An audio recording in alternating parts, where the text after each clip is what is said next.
What does it look like to crack the code on organic leads? That is what we are going to find out today from James Bogart, President and CEO of Bogart Wealth. Wait. Before we dive into the conversation with today's guest, welcome to The Real Finfluencers, a podcast born from our original video series spotlighting financial professionals who are using video to grow their business and their influence. Here's something you should know. Most of these guests aren't Idea Decanter clients. They've built their digital presence from the ground up, and they're here to share exactly how they did it. I'm your host, Laura Garfield, co-founder of Idea Decanter, and my goal is simple: help you discover strategies you can actually use. Steal what works, get inspired, and find your own unique brand of finfluence. Now let's get into it. James, thanks so much for being with us. Laura, thanks for having me. I think it's fair to say Bogart Wealth is in massive scaling mode. Give me some stats that back that up. Okay. So in May of 2020, we sat at 600 million in assets, and here we are today, about 4 years later, now at 3 billion. 2021, we brought $1 billion in assets all in one rolling 12-month period of time.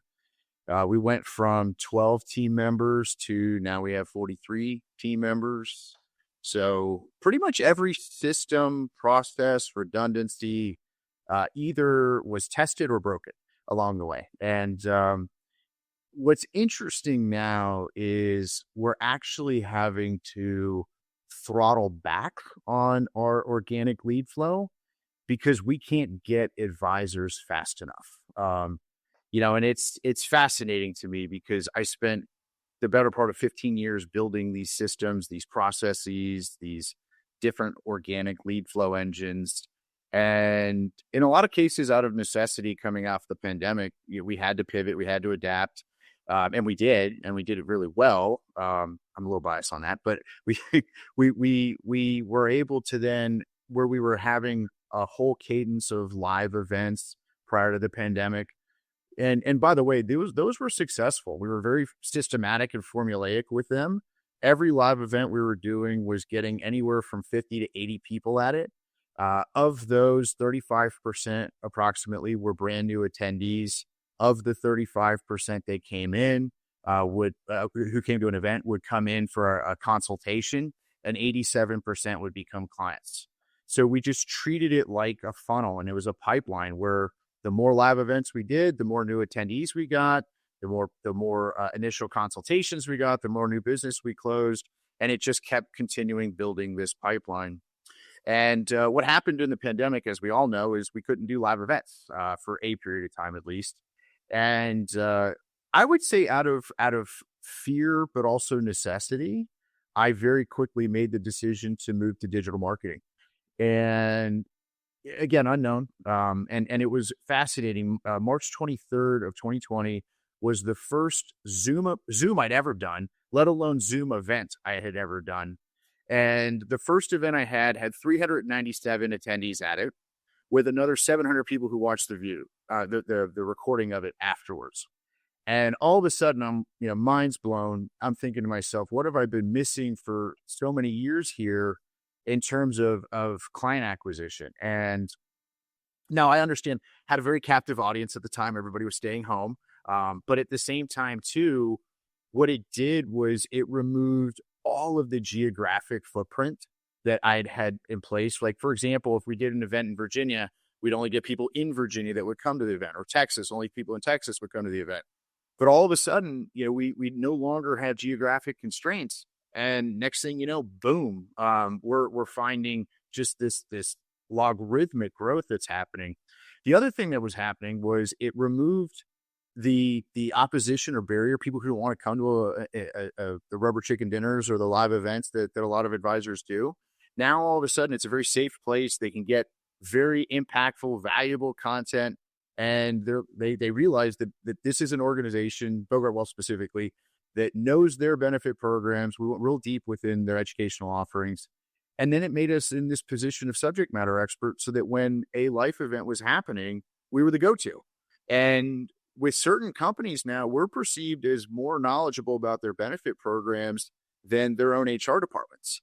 So it not only created an environment where our existing customers felt very comfortable, but then our existing customers were also willing to tell their friends about us, and their friends were willing to tell their friends, and it just started completely snowballing. So just to kind of support the numbers, we went from approximately uh, roughly 1,400 names were in our prospect database going into the pandemic.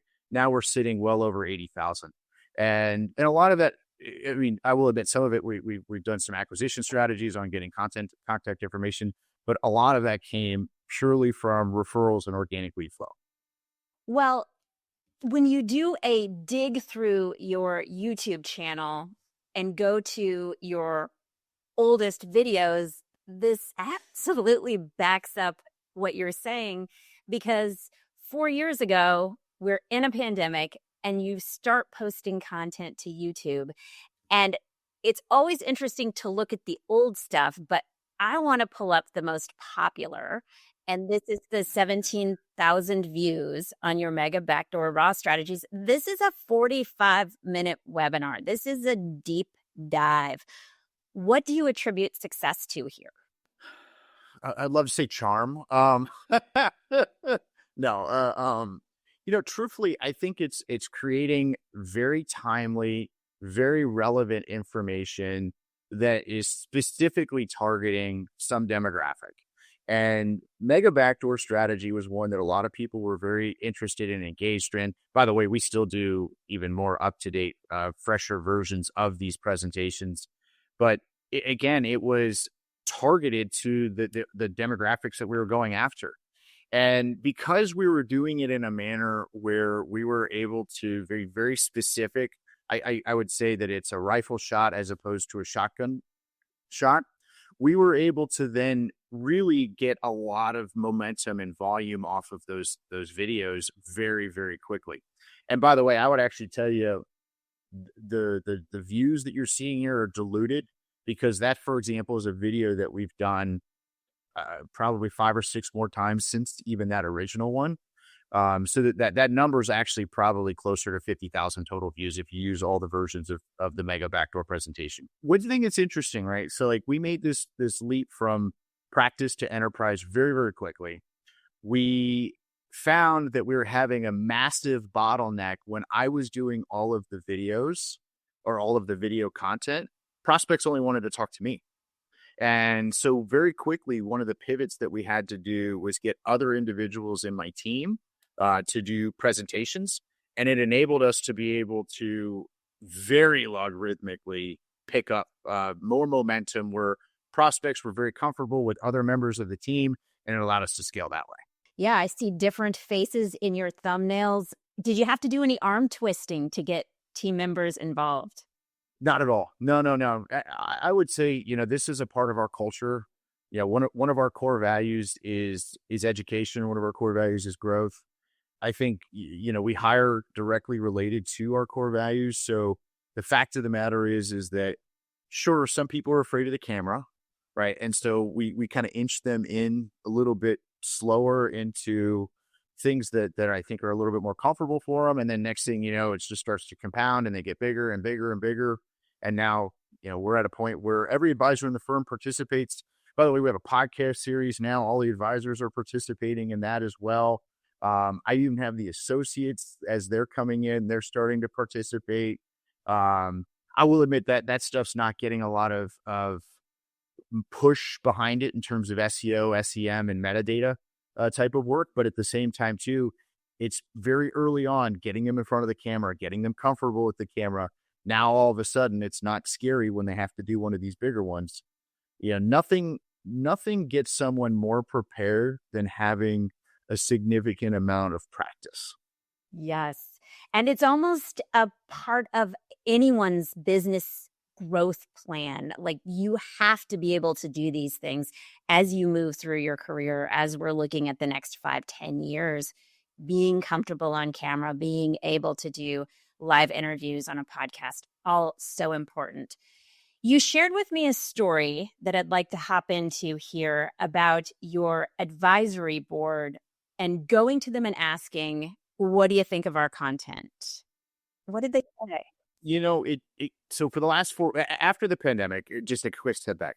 That first event that I shared with you where I had the 397 attendees and then the roughly 700 views afterwards, like this light bulb went off. I'm like, why haven't we been doing this sooner? So I actually, for the next 2 weekends, came in with different suits, like different wardrobes, and just committed Saturday, Sunday, all day, two weekends. And I just filmed every video that we had. By the way, that mega backdoor is one of them. And I filmed every video that we had. These were all like the one-off little presentations we were doing at live venues to build our media archive, which is now all up on our website.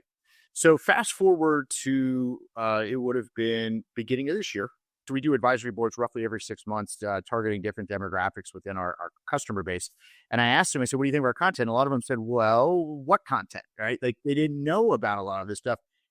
And that was another like, oh my gosh, we're putting all of this time, energy, and resources in, and our clients don't even necessarily know about it if they're not on the targeted email campaigns that we're doing to get this stuff pushed out. So what you're seeing here is our first revision on the website to actually make it literally on the landing page. Boom, like you can see the link to all of our webinars. We've actually got the recent ones collated there. And actually we're in discussions of doing a full website overhaul to make this more interactive, searchable, and then collated. We've got some other things behind the scenes that are helping with driving traffic. And it's all done with the intent of enhancing our web presence, enhancing our SEO and SEM campaigns. Behind the scenes, there's a lot that we do with metadata for targeting initiatives to really go deeper within each of the different target markets. But again, I would absolutely lean into advisory boards. If you don't have one, that is such a very low cost and impactful way of getting raw, candid feedback from your stakeholders. These are people who are vested in you and the success of your business. And I will tell you, just while we're talking real quickly on the advisory boards, I have learned a lot of through mistakes with doing these, but with having a group that is representative of your entire business, not just one segment of your business, is extremely important because you're going to get different perspectives. You're going to get different offerings, initiatives, suggestions that then you can lean into. But then related to that, every single advisory board we start with, here's a summary of the recommendations we got from the last one, and here's what we've implemented since that last one. And that resonates with all of them because they know that we're listening. They know that we're taking action. And frankly, I have not had an advisory board where I haven't gotten business off of it. That's not the intent. I'll be clear on that. But every single one of them deepens the relationship to the point where they are even more proactive in being advocates and stewards for you. Bogart Wealth content is really doing two jobs. It is reaching prospects, but since you are in such rapid growth mode, you also are growing your team. And I wanted to do one quick look at your LinkedIn platform where you're running this series called Why Do You Like Working at Bogart Wealth? And I love what you're doing here because it's really simple content. But as folks are looking for jobs, they are on LinkedIn. And when they hit your page here, your business page, it makes a big impression. One of the things we did last year was we actually started bringing some of this stuff in-house. But what I realized was you have to be staffing more or less, like I would describe it like a college football team in that you have to anticipate that you're going to have either people that graduate and leave or that are going to, transfer portal or whatever, but you need the redundancies in place.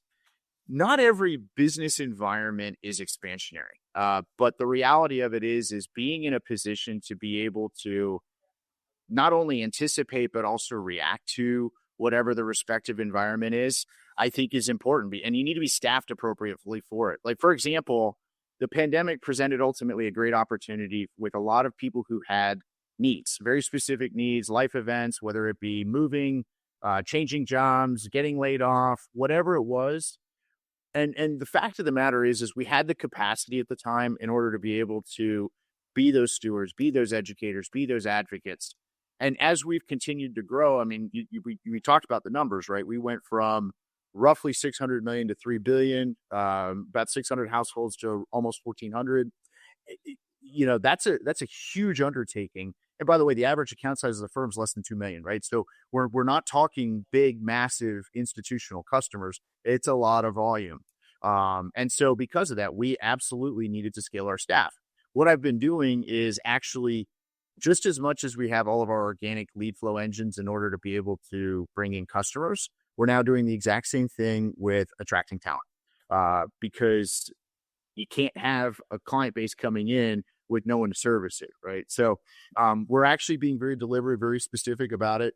I shared with you, like, for example, we have a PR firm where I didn't engage with them in order to be able to attract new customers. I engaged with them because I want to be able to be very well known that we are growing, we're doing amazing things, and candidly, we need people to be a part of this awesome mission that we're encapsulating on.